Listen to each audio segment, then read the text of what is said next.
Μια γιορτή γεμάτη χαμόγελα, χρώματα και παιδική αθωότητα. Ένα γήπεδο γεμάτο από περήφανους γονείς και αξιολάτρευτα παιδιά που έδωσαν τον καλύτερό τους σε αυτό σε επιδείξεις αγωνιστικού αθλητισμού και παραδοσιακών χωρών.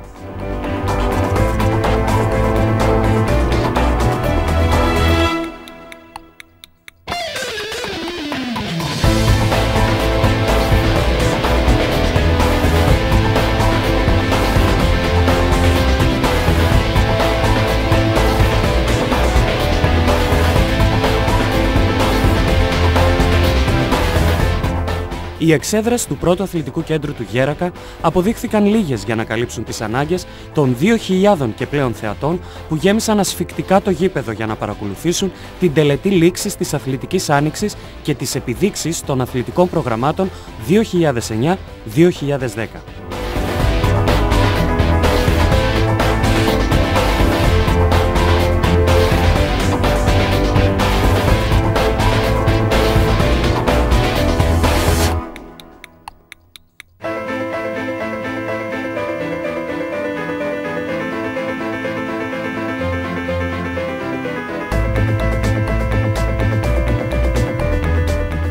Περισσότεροι από 500 νεαροί συμμετέχοντες απέδειξαν με τον καλύτερο τρόπο την εξαιρετική δουλειά των γυμναστών που καθ' όλη τη διάρκεια της χρονιάς τους δίδαξαν αξίες όπως η αφοσίωση στο στόχο, η ευγενής άμυλα και το αθλητικό πνεύμα.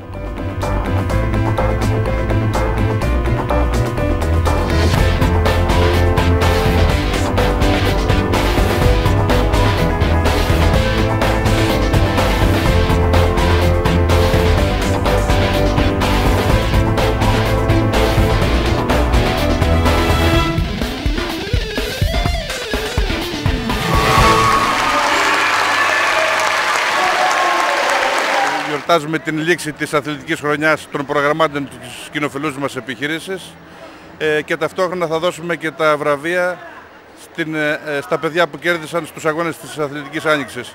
Με αυτόν τον τρόπο θέλουμε και τα παιδιά να γιορτάζουν και να επιβραβεύουμε τις προσπάθειές τους ώστε να συμμετέχουν και να έχουν κίνητρο πάντα για την ευγενή άμυλα, για τον αθλητισμό, για την πρόοδό τους, για την υγεία τους. Έχουμε έναν Δήμο με υγιή οικονομικά, ώστε να μπορούμε να στηρίζουμε τέτοιες προσπάθειες και καλό είναι πράγματι να μιμηθούν και άλλοι το παράδειγμά μας. Μετά τις αθλητικές επιδείξεις που επεφύλασαν ευχάριστες εκπλήξεις, το πιο θερμό χειροκρότημα περίμενε τα παιδιά κατά την τελετή βράβευσής τους από τους εκπροσώπους της Δημοτικής Αρχής. Πέραν από τις βραβεύσεις των συμμετεχόντων όμως στα αθλητικά προγράμματα του Δήμου και στην Αθλητική Άνοιξη, απονεμήθηκαν και έπαθλα στις τοπικές ομάδες που διακρίθηκαν επιτυχώς, με ιδιαίτερα καλές αποδόσεις στη φετινή αθλητική χρονιά.